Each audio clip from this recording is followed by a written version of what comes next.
आज हॉटेलात जरा जास्तच गर्दी होती। मालकाने खुर्चीत रेलत किचनमध्ये डोकावत श्यामला हाक मारली। ए श्याम, अरे ते मांजरीचं पिल्लू कस्टमरच्या टेबल खालून शिरतय, जरा उचल आणि पलीकडच्या मैदानात सोडून ये रे त्याला। मालकाच्या आज्ञेवरून श्याम किचनमधून बाहेर आला। त्याला रोज ही धावपळ बघायला मिळत नव्हती। त्याचं नातं इथे फक्त ह्या पावभाजीच्या प्लेट धुण्याशी। संध्याकाळी गर्दी अशी असायची की कुणालाही मान वर करायला वेळ मिळत नसे आणि मालकही कडक होता। नोकरीवर ठेवतानाच त्याने कोपऱ्यात असलेल्या भांडे घासण्याच्या जागेशी ओळख करून दिली। त्या जागेला मागूनच असणारी पायवाट तिकडूनच तिथे नेलं आणि तिथूनच रोज ये जा करायची हे बजावलं। मला विचारल्याशिवाय जागा सोडायची नाही, अन्यथा नोकरीवरून काढून टाकेल अशी धमकी होतीच। श्यामने गडबडून हातच जोडले। नाही, डोकावणार साहेब। त्या दिवशीपासून एकही सुट्टी न घेता श्यामचं काम सुरू झालं होतं, तेही अजूनही तसंच। पण आज मालकानेच काम सांगितल्याने तो बाहेर आला। त्याचे डोळेच फिरले हॉटेलची गर्दी बघून। प्रत्येक टेबलवर खी करत अन्नावर ताव मारणारी माणसं, कोणी जोडीने तर कोणी सहकुटुंबाने, कोणी एकटंही गरमागरम पावभाजीचा आस्वाद घेत होतं। ह्या शहरातलं हे फेमस ठिकाण होतं। आपण इथे काम करतोय कळलं तेव्हा आपली मोठी लेक म्हणाली होती, वा, आता तुम्हाला रोज पावभाजी खायला मिळेल। पण ह्या 2 वर्षात असं एकदाही झालं नव्हतं, कारण मालक तसा फार दिलदार नव्हता। उरलं तर घरी न्यायचा आणि सहसा उरत तर नव्हतंच।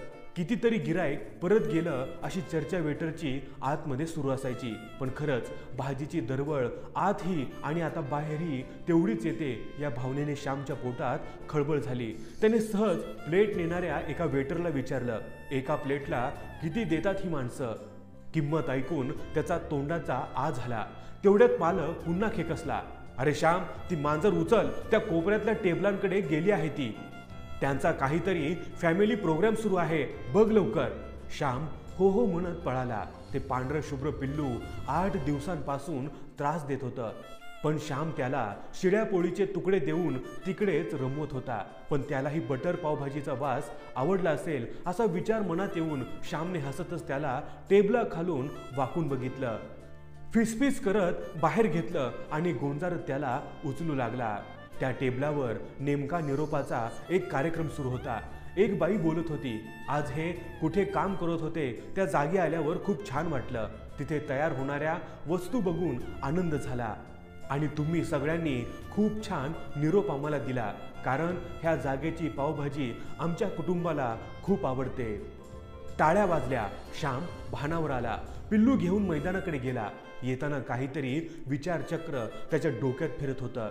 रात्री निघताना तो मालकाला म्हणाला, उद्याची सुट्टी द्याल का साहेब? मालकाला आश्चर्य वाटलं। गेल्या 2 वर्षात ह्याने कधी सुट्टी मागितली नव्हती, त्यामुळे मालकाने ठीक आहे म्हटलं। त्याचा चेहरा फुलला। रात्री घरी आल्याबरोबर फळीवरच्या कळकट पिशवीत असलेल्या शर्टच्या खिशात एक 500ची नोट, गुंडाळलेली नोट होती। ती काढूनच तिला हातानेच दाबून सरळ केली आणि आपल्या जरा बऱ्या असलेल्या एका पॅन्टच्या खिशात ठेवली। बायको हे सगळं पाहत होती। काय म्हणून तिने डोळ्यानेच खुणावले। तिला सतरंजीवर बसण्याची खूण करत श्याम म्हणाला, मी उद्याच्या संध्याकाळची कामाची सुट्टी घेतली आहे। संध्याकाळी स्वयंपाक करू नको, पोरींना तयार राहायला सांग। मी दुपारच्या कामावरून घरी आलो की बाहेर पडू। सकाळी श्याम खुशीतच आपला डबा घेऊन टेलरिंगच्या कामाला बाहेर पडला। आज लक्ष सारखं घड्याळाकडे जात होतं। हे बघून शेजारचा हन्म्या म्हणाला देखील, आज काय ताट घासायला जायची घाई लागली काय? श्यामने मानेनेच नकार दिला आणि तो वेळ होताच निघाला, अगदी उत्साहात। कुटुंब वाटच बघत होतं। मोठी पोरगी म्हणालीच, अण्णा कुठं जायचं? चला तर म्हणत त्याने फॅमिली रिक्षात बसवली। दोन्ही पोरी, बायको आणि एक पोरगा असा लवाजमा घेऊन रिक्षा त्या फेमस पावभाजी सेंटर समोर थांबली। पोरींनी एकमेकींना टाळ्या दिल्या। त्याची तर दुकानात शिरताना छातीच फुगून आली।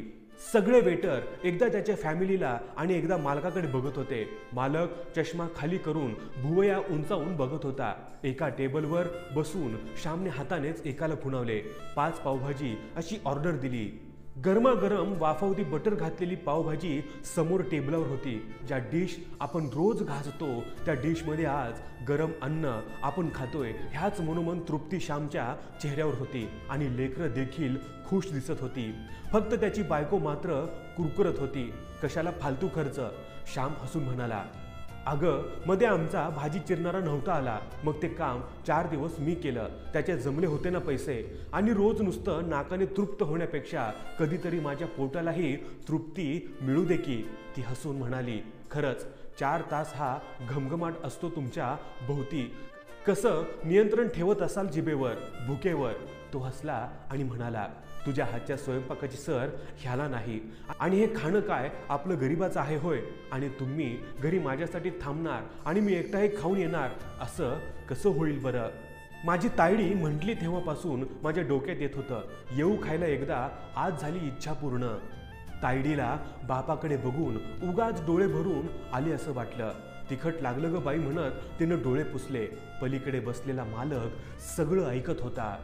त्यालाही या कुटुंबाच्या प्रेमाची पावभाजी आवडली.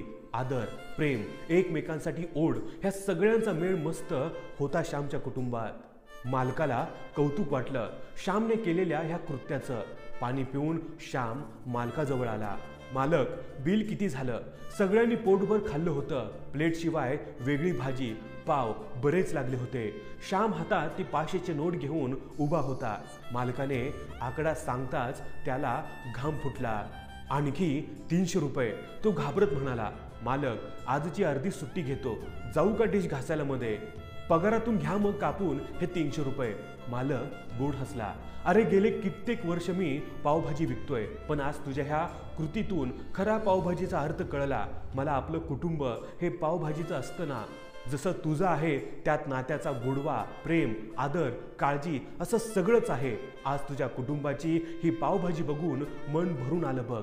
जा तू उद्या ये कामाला. श्यामने 500ची नोट काउंटरवर सरकवली तर मालक म्हणाला, ही ठेव तुझ्या खिशात. आता आपल्या स्टाफला महिन्यातून एकदा तरी त्यांच्या कुटुंबाला घेऊन इथे पावभाजी खायला येता येईल. त्याचे पैसे द्यायचे नाही, त्याची सुरुवात तू आजपासून केलीस असं समज. खरंच आज माझ्या हॉटेलचा मेनू सार्थ करून दाखवलास तू. सगळ्या स्टाफने टाळ्या वाजवल्या. तेवढ्यात कालची मनीमाऊ आलीच कुठून तरी. मालक म्हणाला, एवढं हिला जाता जाता सोड रे श्याम. श्यामने चटकन तिला उचललं आणि तिच्या कानाशी म्हणाला, तुला आता माझ्या घरीच नेतो. तू इथली पावभाजी नको खाऊ, तर आमच्या कुटुंबाच्या पावभाजीत सामील हो. तुझ्यामुळे तर मलाही क्षण मिळाले ग. म्हणत त्याने तिला कुरवाळले आणि तीही विश्वासाने त्याच्या कडेवर बसली. मित्रांनो, या व्हिडिओबद्दल तुमचं मत काय हे मला कमेंट करून जरूर कळवा.